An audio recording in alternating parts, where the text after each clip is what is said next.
সত্যি কথা বলতে ভালো লাগা জিনিস দীর্ঘস্থায়ী হয় না।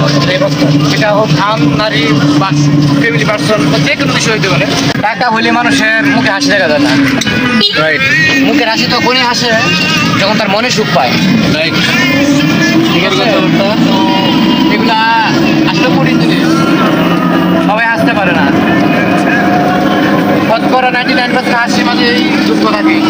যদি একজন থাকে সেটা হলো পাগল, যার কোনো দুঃখ নাই, যা মানে দুঃখে তো হাসে, সুখে তো হাসে পাগল।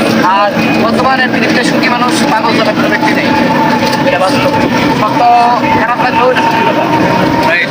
সুখী বলেন, ভালো বলেন, এ টু জেড একটা সুখের ভালো দিক দেখলে পাগল এক নম্বরে আছে, আর যা আছে সব ছাড়তে পারি। এই নিয়ে আমাদের জীবন। সবাই পাগল, ঠিক আছে? কেউ অর্থে, কেউ ধন, কেউ নারী, কেউ টাকা,